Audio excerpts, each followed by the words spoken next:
Hey, Watch family, this video. please, if this video appear to your phone, please do not pass it. Watch this video to the end. In this video, you will find out the true mark of the beast that the Bible talked about. It's not what we have been thinking. Please watch it to the end for the sake of your life. Follow for more. This is the deep truth about the mark of the beast. It is not a chip that goes into your hand. Let's break down what the mark actually is. This is Revelation 13:19. Here is wisdom. Let him that hath understanding count the number of the beast, for it is the number of a man, and his symbol or his number is Chi Z Stigma. 3 Greek letters combined as one symbol. You see, they deceive us by translating it to 666. But when you actually click on that in the concordance, it takes you to this symbol right here. Chi Z Stigma. Let's break down exactly what this means, letter by letter. Chi is the first letter in the Greek name Christ, which is the name of the false Messiah JC, because we know that the true Messiah is Yahusha, not Jesus. And even if you look at images of the false Messiah JC, there's that Chi right there. It's the first symbol or letter in his name. Let's look at the second letter now, the Z. It's pronounced Zulon. It is a wood used to support the crossbar of a cross and crucifixion. So it's literally a wooden cross, right? But we know the Messiah actually died though on an upright stake. It was not a cross. So we got 2 of the symbols down. JC, the false Messiah, a cross. What does stigma mean? Let's find out. Stigma in the concordance, it means to prick, right? Or to pierce. Stigma, the marks corresponding to those left on this false Messiah's body on the crucifixion. So what do you get when you put Chi Z Stigma together? JC on a cross, pierced or crucified. So the symbol or the number of the beast is literally the false Messiah, which comes with what? A false religion that teaches lawlessness, right? They teach in these false religions that the Messiah did away with the Torah. He did away with the commandments and the laws of Yahuwah, right? Because the mark of Yahuwah is keeping his Torah, keeping his Sabbath, and his name. Because look, there's a mark of Yahuwah and there's a mark of the beast. And it shall be for a distinguishing mark upon thine hand and for frontlets between thine eyes. See, hand and forehead between your eyes. This is a spiritual thing. For by strength of hand Yahuwah brought us forth out of Egypt. That's Shamut, Exodus 13 and 16. Right, look at that. 13 and 16, and then Revelation 13 and 16. You see how the numbers match? It's because Yahuwah matched it up for us so we could put this puzzle together. He calls it all, both small and great, rich and poor, free and bond, to receive a mark in their right hand or in their foreheads. That word for hand is Yad.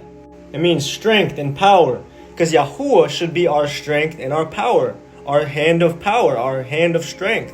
And that word for eyes is the Hebrew word ayin. It's talking about your mental and spiritual faculties, what's on your mind. You should be having Yahuwah's mark, which is his Torah, his commandments, his Sabbath, and his name. I'm going to show you. And it shall be for a distinguishing mark unto thee. There's that mark. Upon your yad, your hand, where you get your strength, your power from, and for a memorial between thine eyes. That Yahuwah's Torah, his instructions, his law, shall be in thy mouth. For with a strong hand, that hand of strength, Yahuwah brought thee out of Egypt.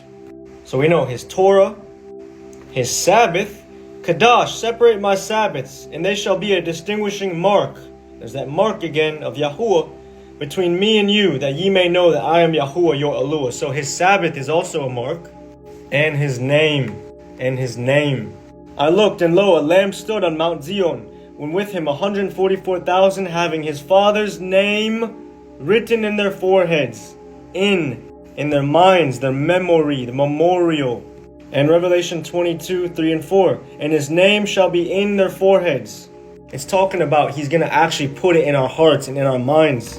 Because Yeram Yahu 31:33 says, I will put my law in their minds and write it on their hearts. You see, this is spiritual marks. Remember, Yahuwah told us in Shamut 3:15, Yahuwah Eluah, right? That's his name. Yahuwah. He said, This is his name forever and his memorial unto all generations. You see, it should be on our memory, our memorial. It's the third commandment, not to bring his name to naught, to nothingness, to vain emptiness.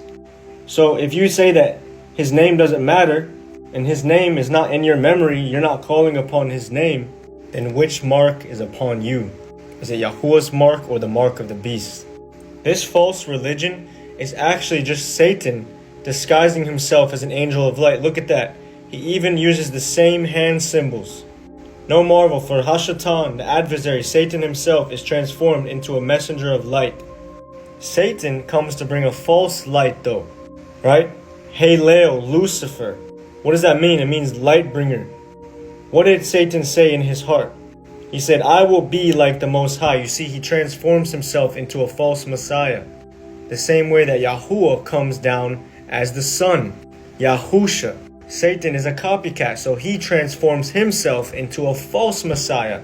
And he brings that false light. He's the false light bringer. And Luke 11:35 says, take heed therefore that the light which is in you be not darkness. Because what is the true light? For the commandment is a lamp, and the Torah is light. The instructions, the law of Yahuwah is light.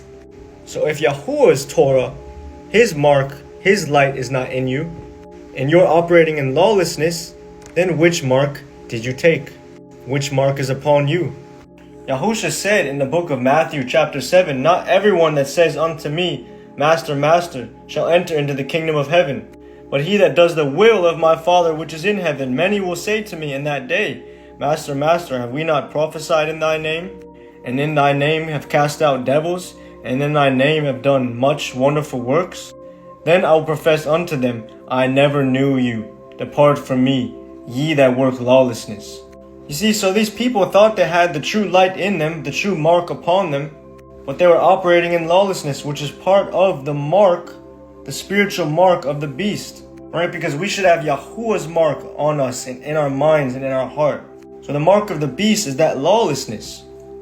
And that false Messiah, which is actually the symbol of the beast, Chi-Z stigma, JC on a cross, crucified, that is just a symbol attached to the lawlessness of this false religion. This stuff was right in front of us the entire time. We just have to keep Yahuwah's commandments and obey him, and he reveals mysteries unto us when we do so.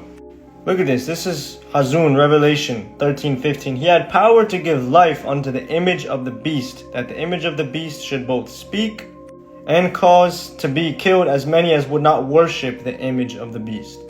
So look at this. They're going to give life to the image of the beast and even cause it to speak. They've already been doing that. In the movies, they give life to the image of the beast so that it speaks. This is the image of the beast. They are giving life to it. They are causing it to speak. They are causing it to deceive people into lawlessness. Look, family, it's time to repent. It's time to turn back to Yahuwah's Torah, Yahuwah's Sabbath, Yahuwah's name, Yahuwah's commandments, and allow Yahuwah to impress his mark upon us and renounce this false mark, this mark of the beast, the disobedience to Yahuwah, the lawlessness, the false Sunday Sabbath, or not keeping the Sabbath at all, this false name JC, or any other false name of any other false deity. Yahuwah is looking for you to humble yourselves and to come to him with an open heart so that he can put his mark, his Torah, he can write his law inside of your heart and put his name in your mind and bring you into his covenant. He will forgive you. Yahuwah is full of mercy. If he was able to forgive me and change me, he can change you too. Alright, sadly, I can only talk for 10 minutes on each video on these apps, but if you go on my YouTube channel, I have a 50-minute video going in depth about this. The mark of Yahuwah and the mark of the beast. And I break it down with way more scriptures. I highly recommend, if you want the full understanding, to go and watch this video. It is the 4th video down on my channel, John Truth. Much love to you guys. I'll see you guys in the next video. Shalom. Thank you, family, for watching the video, and don't forget not to share and follow. This is your brother Yao Fidelis. Once again, the true mark of the beast is about who you worship, the fake Messiah or the original, the way of the fake Messiah and the way of the true one. So follow the truth.